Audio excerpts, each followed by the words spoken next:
नमस्कार, स्वागत है आपका हमारा समाचार में और मैं हूं आपके साथ दिव्या शेखावत। श्री कृष्णा गौशाला समिति रातूसर के अध्यक्ष काशीराम पांड्या, कोषाध्यक्ष गिरधारी लाल स्वामी, सचिव भीखाराम पारिक ने बताया है कि वे पिछले 16 वर्षों से गौ सेवा कर रहे हैं और इस पुण्य कार्य से उन्हें आत्मिक संतुष्टि मिलती है। वहीं गौशाला में इन दिनों विकास कार्य बहुत ही जोरों शोरों पर हैं। साथ ही भीषण गर्मी को ध्यान में रखते हुए गौ माताओं के लिए शेड का निर्माण कार्य भी करवाया गया है। काशीराम पांड्या ने बताया है कि गौशाला गौचर भूमि पर स्थित है, अतः सरकार को उसका पट्टा जारी कर देना चाहिए। साथ ही राजस्थान सरकार से मांग है कि गौशालाओं को समय समय पर अनुदान दिया जाए, जिससे गौ माताओं की देखरेख बेहतर तरीके से की जा सके। वहीं गौशाला समिति ने उप मुख्यमंत्री दिया कुमारी का धन्यवाद व्यक्त किया। साथ ही उन्होंने कहा कि गौशालाओं के अनुदान को लेकर सकारात्मक रुख अपनाया है। गांव वालों का भी जो है गौशाला में काफी सहयोग मिलता रहता है और ये समिति के लिए प्रेरणा स्रोत भी है। वहीं समिति ने राजस्थान के मुख्यमंत्री भजनलाल शर्मा से अपील की है कि पूर्ववर्ती कांग्रेस सरकार में मिलने वाला 9 माह का अनुदान अगर 12 महीने का कर दिया जाए तो इससे गौशालाओं को वर्ष भर संचालन में मदद मिलेगी। वहीं सभी क्षेत्रवासियों को दशहरे की ढेर सारी शुभकामनाएं भी दी गई हैं। चूरू जिले से संवाददाता सुनील कुमार की खास रिपोर्ट, आइए आपको सुनाते हैं। नमस्कार, स्वागत है हमारा समाचार में। आज मौजूद हैं रातूसर जो गौशाला है, उनके जो अध्यक्ष साहब है वो हमारे साथ मौजूद हैं, जो सचिव जी है वो भी मौजूद हैं। लमसम है 60-65 साल की एज भी हो चुकी है। कहीं ना कहीं इस एज के अंदर लोग तो घरों में सोते हैं। ये आज भी लगातार गौ माता की सेवा भी करते हैं। बात करेंगे 2010 में सरपंच साहब रह चुके थे काशीराम जी पांड्या, तो लगातार जनता की सेवा भी की थी। गांव के अंदर अच्छे विकास भी हुए थे। आज इनसे ही जानेंगे। सबसे बड़ी बात है कि उस वक्त वहां चुनाव नहीं हुए थे, निर्विरोध सरपंच गांव वालों ने चुना था, तो दोबारा जिम्मेदारी मिल गई इनको गौशाला की।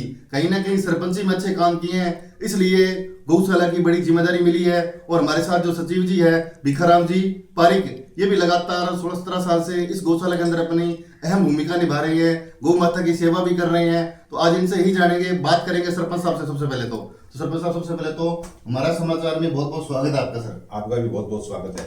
धन्यवाद सर। तो सरपंच साहब, 16 साल का संघर्ष किस प्रकार का रहा और गौ माता की किस प्रकार सेवा कर रहे हो? बढ़िया तरीके से सेवा हो रही है, भगवान की कृपा है।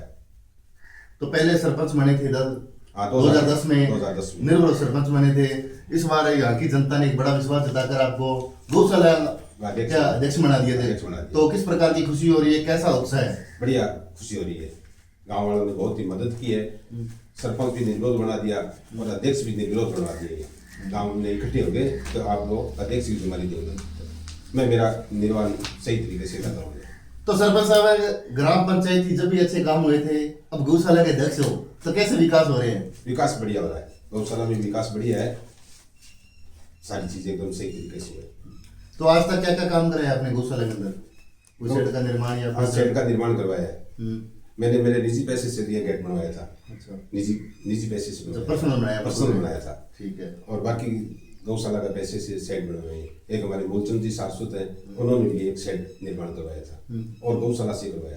और एक बड़ा शेड है, वो हमारे अग्रवाला बानिया है, वो रायपुर में रहते हैं, उन्होंने भी एक शेड बनवाया था। तो सरपंच साहब, बात करेंगे जैसे भामाशाह का अच्छा इधर शोक रहता है, गांव के लोगों का किस प्रकार आपको शौक रहता है? गांव का बढ़िया सहयोग रहता है। बार बार जो हमें जरूरत पड़ती है गांव की, तो लोग हमारे साथ में रहते हैं। तो सरपंच साहब, देखा अभी टोटल कितनी गौ माता, कितने मजदूर काम कर रहे हैं? मजदूर 7 काम कर रहे हैं, 7 मजदूर है। गौशाला हमारे अनुदान तो 474 गाय है, बाकी हमारे 800 करीबन गाय है। तो सरपंच साहब, डबल हो रखी है, किस प्रकार ये मतलब आप संभाल रहे हो, क्योंकि बहुत बड़ा परिवार ही है ये भी? हाँ, परिवार है, गांव का सहयोग है, गांव के सहयोग से चल रहा है सारा। ऊपर वाले भगवान है, कृष्ण भगवान करते हैं। तो बात करेंगे जैसे अभी राजस्थान सरकार है 7-8 महीने से जो अनुदान है बिल्कुल रोक रखा है उसको कहीं ना कहीं, क्योंकि 7-8 महीने में बहुत ज्यादा लोगों को परेशानी हो रही है, गौ माता के बुरे हाल हो रहे हैं, हरे चारे को लेकर बड़ी समस्या हो रही है। तो आप क्या कुछ कहना चाहते इसको लेकर? सरकार ने ध्यान नहीं दिया है। पिछली बार कांग्रेस सरकार थी, उन्होंने टाइम पर हमें अनुदान मिला, और बीजेपी की सरकार आने के बाद अनुदान रुक रहा है, अनुदान नहीं आ रहा है, टाइम पर नहीं आ रहा है, आता है टाइम पर नहीं आ रहा है। तो क्या अपील रहेगी सरकार से? सरकार से यह अपील है कि अनुदान जल्दी से जल्दी अनुदान देवे, और साल में 2 बार ही देवे, 4 महीने का और 5 महीने का पहले देते वैसे ही दे, यही हमारी मांग है। ठीक है। तो हमारे साथ जो सचिव जी हैं वो भी मौजूद है, इनसे बातचीत की जाएगी लगातार गौशाला को लेकर, क्योंकि ये भी काफी मैनेजमेंट कर रहे हैं। स्वागत है सर आपका बहुत बहुत। हाँ स्वागत सर, नमस्कार। तो पारिक जी, सबसे पहले तो बात जानना चाहूंगा कि लगातार इतनी बड़ी जिम्मेदारी है, संभाल भी रहे हो लगातार, ऊपर से सरकार परेशान कर रही है, तो क्या कुछ कहना चाहते हैं इसको लेकर? ये तो गलती है सरकार का। तो बात करेंगे जैसे यहाँ गोवंश है, उनकी रेख किस प्रकार की जा रही है लगातार, क्योंकि बारिश का भी थोड़ी मोटी बारिशें भी आ रही है। हाँ अच्छी व्यवस्था है यहाँ, बारिश में कोई विशेष तकलीफ नहीं होती है। कुछ पानी इकट्ठा हो जाता है वो निकाल देती है। डॉक्टर की क्या कुछ व्यवस्था है? डॉक्टर की क्या व्यवस्था है? अच्छा, डॉक्टर बुला लेते हैं, अच्छा, डॉक्टर आ जाता है। डॉक्टर जरूरत पड़ती है बुला लेते हैं। ठीक रहता है। नहीं। तो कहीं ना कहीं पारिक जी, लोगों का कहना है कि जो गौशाला के अध्यक्ष हैं, कह रहे जो 9 महीने का अनुदान मिल रहा है कांग्रेस की सरकार में आ रहा था वही मिल रहा है। हाँ। अगर भाजपा की सरकार इस बार आई है तो कहीं ना कहीं ये 12 महीने का हो जाएगा, तो क्या कुछ अपील रहेगी आपकी? ये हम चाहते हैं 12 महीने का हो जाए। हम्म। सरकार से ये प्रार्थना करती है कि 12 महीने का कर दी तो आराम से चल सके। अच्छा, तो अभी बात करेंगे जैसे उप मुख्यमंत्री दिव्या कुमारी जी ने अभी गौशाला को लेकर बड़े एक्शन मोड में थे, क्योंकि पीछे देखा था बजट की जब घोषणा हुई थी तो 10% गौशाला को अनुदान बढ़ा दिया था, तो क्या धन्यवाद देना चाहते हो? हाँ उनको धन्यवाद देना चाहता हूँ, अच्छा किया है वो। तो बात करेंगे जैसे अभी लगातार जो प्रोग्राम हो रहे हैं गौशाला के अंदर काफ़ी सारे हो रहे हैं, और जैसे सरपंच भी आ रहे हैं, तो उनका कोई शोक रहता है कोई? हाँ सहयोग है, अच्छा है सहयोग। विधायक साहब का? विधायक साहब का कुछ सहयोग नहीं। विधायक और एमपी का सहयोग नहीं है।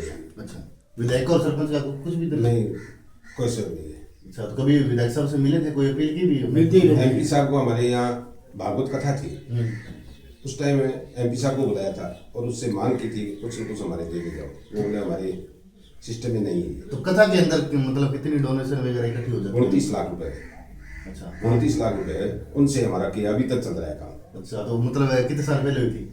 ये 2017 में। 17 में? हाँ। तो अभी तक बढ़िया, अभी काम दे रहे हैं आपको? हाँ अभी तक हमारा काम चल रहा है। तो जो कथा में भामाशा आए थे, जो गणमान्य लोग आए थे जिन्होंने शौक किया, उनको क्या धन्यवाद देना चाहते हो? उनको धन्यवाद देते हैं, तो समय समय पर उनको प्रोत्साहन भी करते हैं। तो सर बात करेंगे जैसे दशहरा आ रहा है बिल्कुल, और क्या शुभकामनाएं देना चाहते हो तमाम क्षेत्रवासियों को? दशहरा की सभी को शुभकामनाएं। धन्यवाद। देख सकते हो लगातार हमारे साथ पूर्व सरपंच थे, बिल्कुल इनका एक ही कहना है कि गौशाला को लेकर जो अनुदान 7 महीने से 8 महीने से जो रुका हुआ है, सरकार को वो तुरंत अनुदान देना चाहिए ताकि गौ माता की रेख देख अच्छे तरीके से हो सके। क्योंकि आसपास क्षेत्र की बात करें तो कहीं ना कहीं जो गौशाला है काफ़ी गरीब भी है, उनकी हालत काफ़ी जर्जर भी हो रखी है लगातार, और जो गौशाला गोचर भूमि पे है उस पर बिल्कुल सरकार ध्यान दे, उसको सरकारी पट्टा काट दिया जाए ताकि सरकार की जितनी भी योजना आज के गौशाला के अंदर उसका ये लाभ ले पाए, नहीं तो कागजों में सिमट जाती है कहीं ना कहीं। तब तक जुड़े रहे हमारा समाचार के साथ, कैमरा सो की गुरु के साथ सुनील कुमार की रिपोर्ट। तो ये सर्वप्रथम हमने बनाई।